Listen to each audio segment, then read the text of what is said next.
देखिए हमारा दिमाग जो है ना, जो भी सोचता है, जितना भी सोचता है, जितना भी समझता है और जितना भी चिंतन मनन करता है, हमारे भविष्य देखने की संभावनाएं उतनी ज़्यादा बढ़ जाती है। हमारे आविष्कार करने की संभावनाएं भी उतनी ज़्यादा ही बढ़ जाती है। इसीलिए सोचिए, समझिए और चिंतन कीजिए। आपके भविष्य देखने की संभावनाएं आपको भविष्य देखने की दृष्टि मिल जाएगी। और उसी संदर्भ में हम बात करते हैं अब कि रूस और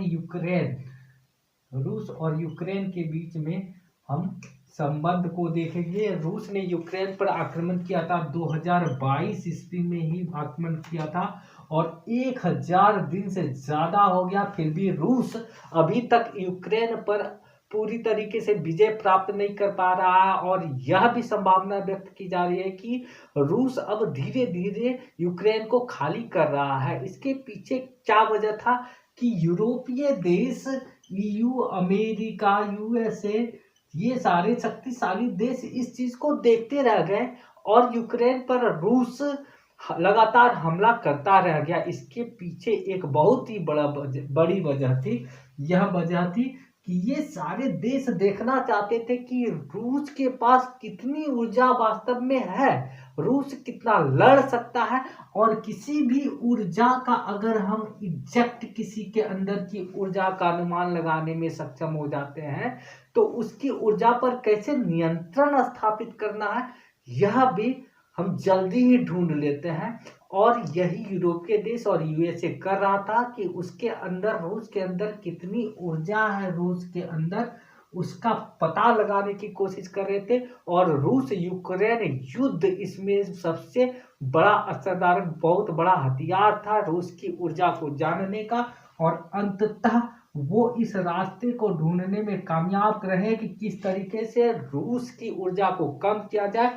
और उन्होंने 2-3 रास्ता निकाला। उसमें से एक रास्ता यह है कि अंतरराष्ट्रीय बहुत सारे प्रतिबंध लगा दिए गए रूस पर, जिससे कि उनको आर्थिक नुकसान हो और धीरे धीरे रूस की जनता एक नेता की वजह से जिसको प्रॉब्लम हुई है उस नेता को हटाए और रूस शांत हो जाए। फिर विश्व में जिस तरीके से रूस पावरफुल बन रहा था वह बनना बंद कर दे।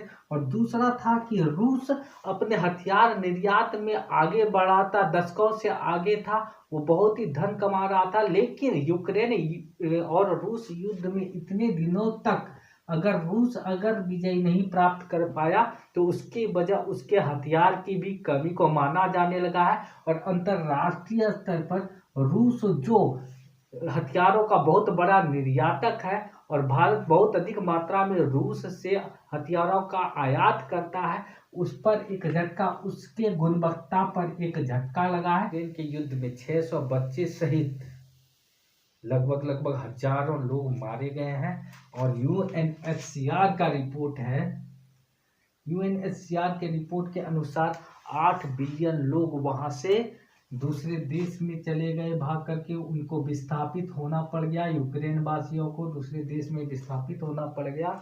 वर्ल्ड बैंक का रिपोर्ट है कि रूस के आक्रमण के कारण जो अवसंरचनाएं, वहां का जो बिल्डिंग, वहां के अस्पताल पर रूस ने अटैक किया जानबूझ करके। अब बहुत सारे बिल्डिंगों को गिरा दिया जो कि राष्ट्रीय महत्व के स्तर का था, सांस्कृतिक धरोहर था, उन पर भी उन्होंने जानबूझ करके अटैक किया।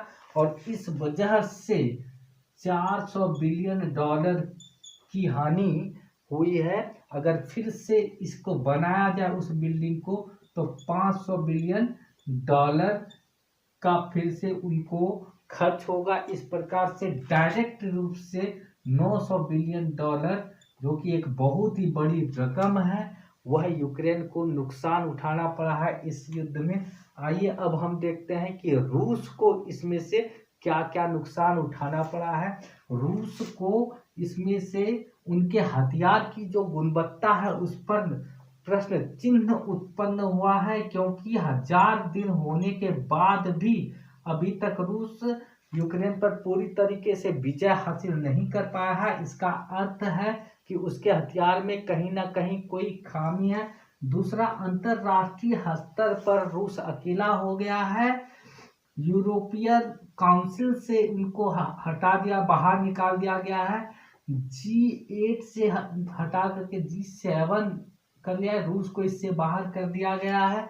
साथ ही यूएन में रूस को की महत्ता कम हो गई है और कई प्रकार के आर्थिक प्रतिबंध लगाए गए हैं रूस पर। इससे रूस की जनता पर आर्थिक प्रभाव पड़ा है और वहां मुद्रास्फीति देखने के लिए मिल रही। ऐसा भी कहा जा रहा है कि रूस के 7,20,000 से ज्यादा सैनिक अभी तक मारे जा चुके हैं और 1500 सैनिक प्रतिदिन मारे जा रहे हैं किसी न किसी वजह से रूस के यूक्रेन में।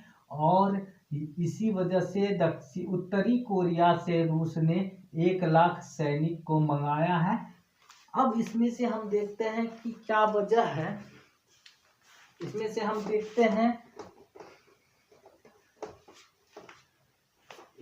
देखते हैं कि अगर यूक्रेन 1000 दिनों तक अभी भी अगर रूस का प्रतिरोध करने में सक्षम है तो उसकी क्या वजह है।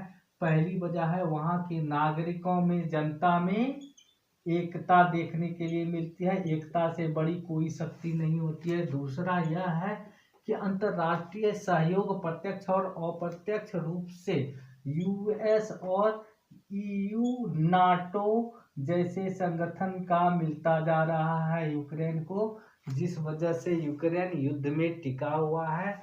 साथ ही साथ यह भी देखा जा रहा है कि